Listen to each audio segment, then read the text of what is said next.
안녕하세요. 오늘 삼성전자 주가가 2% 넘게 오르면서 다시 6만전자 언저리에 왔는데요. 어제 외국인이 34거래일 만에 삼성전자를 매수하면서 4% 가까이 오르기도 했죠. 그럼에도 불구하고 요즘 삼성전자에 기대를 갖고 있는 분이 거의 없으신데, 저 또한 삼성전자 위기론을 몇 차례 제기했던 적이 있지만, 이제는 내년에 있을 큰 변화를 앞두고 좀 다른 얘기를 해보려 합니다. 모두가 희망이 없다고 할 때, 망했다고 할 때, 지금이 최악이라 할 때, 반대로 생각하면 그때부터는 추락할 밑도 더 이상 없다는 것이고, 앞으로 좋아질 일만 남았다는 뜻이거든요. 그리고 대한민국 국민 중에 한 사람으로서 삼성전자가 잘 되길 바라는 마음을 담아서 앞으로 어떻게 하면 잘 될 수 있을지 희망회로 풀가동을 해봤습니다. 그 전에 구독과 좋아요를 눌러주시면 앞으로 유익한 경제, 금융 소식을 매일 받아보실 수 있고요. 그럼 한번 시작해보겠습니다. 지금의 삼성전자를 보면 저는 꼬이고 꼬인 실타래 같다는 느낌이 들어요. 이 삼성전자는 하나의 회사로 보이지만 사실 하나하나 대기업 수준의 사업부가 최소 서너 개 있는 복합기업이잖아요. 그래서 좋을 때는 이 사업들이 시너지가 나면서 삼성전자의 전성기를 이끌기도 했는데 지금은 이게 반대로 서로의 발목을 잡는 바람에 이러지도 저러지도 못하는 우왕좌왕 삼성전자가 되어버렸습니다. 그래서 이 꼬인 실타래를 어디서부터 어떻게 풀어나가야 하나 내부적으로도 고민이 참 많으실 텐데 저는 초심으로 돌아가서 우리가 하고자 했던 게 무엇이었는지 다시 한번 생각해 볼 필요가 있을 것 같아요. 삼성전자에는 크게 반도체를 만드는 DS 부문과 가전이나 스마트폰을 만드는 DX 부문이 있는데요. 이 DS와 DX가 뭐의 약자인지 아시는 분도 있으신가요? 네, 바로 디바이스 솔루션, 디바이스 익스피리언스인데요. 그러니까 삼성전자는 반도체를 통해서 PC, 스마트폰, 데이터 센터 이런 디바이스들이 제 기능을 다할 수 있도록 솔루션, 명확한 해답을 제시해야 되는 게 존재 이유인 거죠. 그리고 가전이나 스마트폰 같은 디바이스를 통해서는 고객들이 재미와 감동을 느낄 수 있도록 특별한 경험을 선사해야 하는 것이고요. 그래서 오늘은 각 부문이 제 역할을 다하고 있는지 살펴보려 하는데요. 제일 먼저 DS 부문 안에 메모리 반도체 쪽을 보겠습니다. 요즘 메모리 반도체는 HBM이 메인 화두이긴 하지만 이것도 결국엔 기본 D램 기술이 뒷받침돼야 잘할 수 있거든요. 근데 요새 보면 삼성전자가 HBM은 물론이고 일반 D램 기술력에서까지 SK 하이닉스와 마이크론에게 밀리고 있는 듯한 분위기예요. D램은 이 반도체 회로에 얼마나 미세하게 설계하는지가 핵심인데 10나노대 오고 나서부터는 1나노 1나노 줄이는 게 엄청 어려워졌어요. 그래서 1X, 1Y, 1Z, 1A, 1B, 1C 이런 식으로 세대를 구분하고 있는데 대략 19나노, 18나노, 16나노, 14나노, 12나노, 11나노 이런 식으로 조금씩 줄여나가고 있는 거라고 이해하시면 됩니다. 아마 7세대인 1D, 10나노 극 초반 D램 이후에는 3D D램이라고 한 층에서 구겨놓던 D램을 위로 쌓아버리는 기술이 각광받을 텐데 쉽게 생각하면 단독주택에서 아파트로 가는 겁니다. 삼성전자가 이 D램에서 3D D램을 가장 먼저 상용화하는 데 성공할 수 있느냐, 이게 향후 D램 기술력에서 다시 초격차를 벌려나갈 수 있는 발판이 될 수 있을 겁니다. 그리고 낸드 쪽을 보면요. 낸드는 이미 3D 낸드, 버티컬 낸드라고 하는 위로 쌓는 경쟁이 진행되고 있는데요. 벌써 200단대 낸드까지는 상용화되었고 앞으로 300단, 400단을 가고 있는 상황인데 삼성전자는 1000단까지 올리겠다는 로드맵을 밝힌 적도 있어요. 근데 이것도 언제까지나 높게만 쌓기에는 한계가 분명 올 거거든요. 그래서 나타났던 기술이 바로 4D 낸드인데요. 3D에서 4D로 가면 뭐가 달라지는 거냐? 바로 4D 낸드는 이 메인 본체인 셀 옆으로 감싸고 있던 주변부, 페리라는 부분을 셀 아래로 배치했다는 점이 다른데 이것도 아파트로 비유하자면 예전에 아파트 1층에 둘러싸고 있던 지상 주차장을 지하 주차장으로 만들어서 공간을 효율화했다고 이해하시면 돼요. 근데 이 4D 낸드는 SK 하이닉스가 세계 최초로 개발하는 데 성공해서 앞서 나가고 있거든요.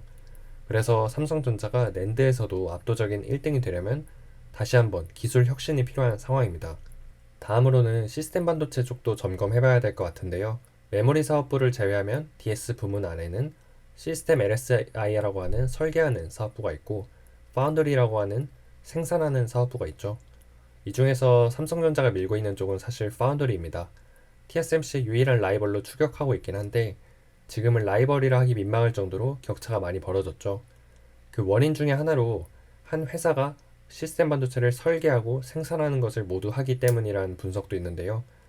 요리에 비유하면 반도체를 설계한 이 레시피를 주면 주방에서 생산을 해주는 건데 우리 회사의 가장 소중한 자산인 레시피를 경쟁사 주방에 맡기기는 쉽지 않잖아요.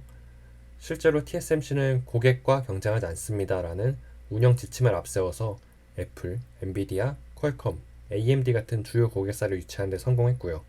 그래서 삼성전자에게 끊임없이 제기되는 것 중 하나가 파운드리 사업부를 분사시켜야 된다라는 건데요. 아예 다른 회사처럼 운영하란 거죠. 근데 사실 삼성이라는 이름이 붙어 있는 한 분사만 한다고 고객들의 인식이 크게 달라질 것 같지는 않고 또 이재용 회장도 파운드리 분사는 없다라고 공언한 적이 있어요. 그리고 더 큰 문제는 아직 파운드리 사업부가 적자라서 메모리에서 번 돈을 부어줘야 하는 상황이라 자생 능력이 없다는 거죠. 그렇긴 하지만 결국에 메모리와 파운드리가 따로 가야 되는 이유는 아예 업의 본질이 다르기 때문인데요.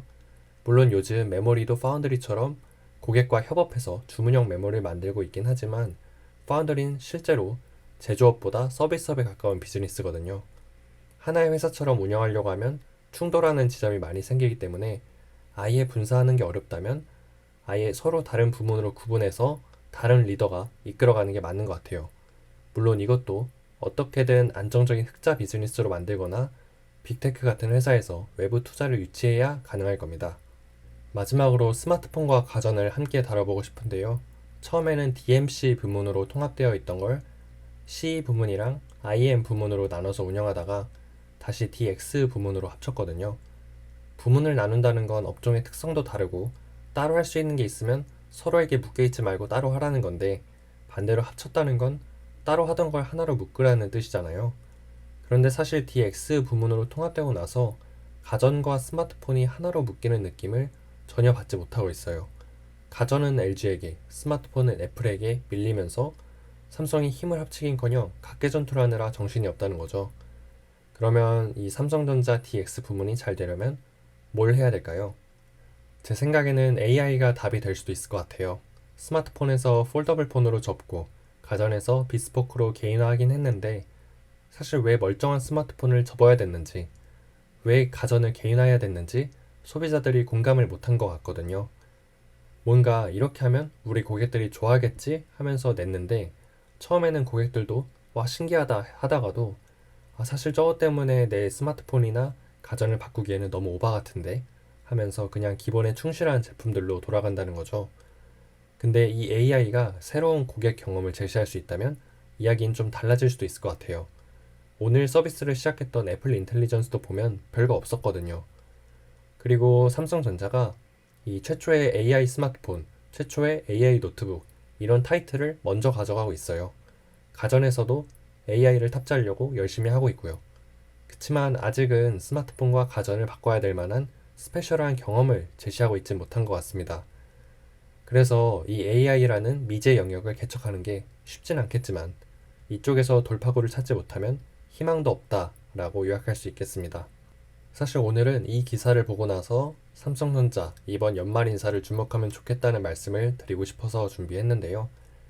삼성전자는 숫자 3을 좋아하는지 경영진에게 보통 3년의 기회를 줍니다. 사실 미국에서는 장수하는 CEO들도 있는데 너무 오랫동안 한 사람이 경영하면 물이 고인다고 생각하는 건지 3년 정도에 한 번은 대표를 교체하고 있어요. 지금 대표이사를 맡고 있는 한종희 부회장, DX 부문장도 사실상 2022년에 대표이사 부회장이 되어서 3년이 끝나가고 있죠. 그리고 삼성의 2인자라고 할 수 있는 정현호 부회장, 사업지원 TF 실장도 부회장이 된 지 3년이 됐는데 이분에 대해서는 재무통이 실세가 된 이후로 삼성전자가 기술 리더십을 잃었다는 비판이 많죠. 그래서 이분에 대한 인사도 어떻게 진행될지 많은 분들이 주목하고 있고요. 그리고 전영현 부회장, DS 부문장은 올해 5월에 경계현 사장이 2년 반 동안 하다가 돌연 사임하면서 구원투수로 급하게 올라왔기 때문에 이번에 바뀌진 않을 것 같고요.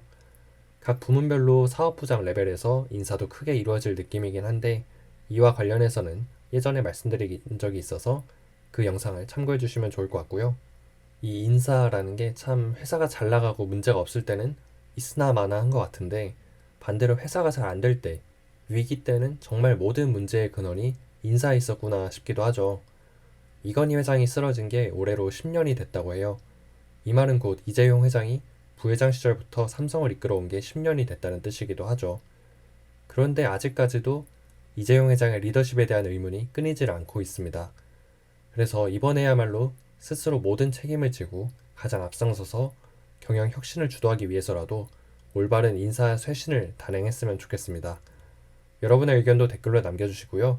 앞으로 유익한 경제 금융 소식을 매일 받아보고 싶으시면 구독과 좋아요도 한 번씩 부탁드리겠습니다. 감사합니다.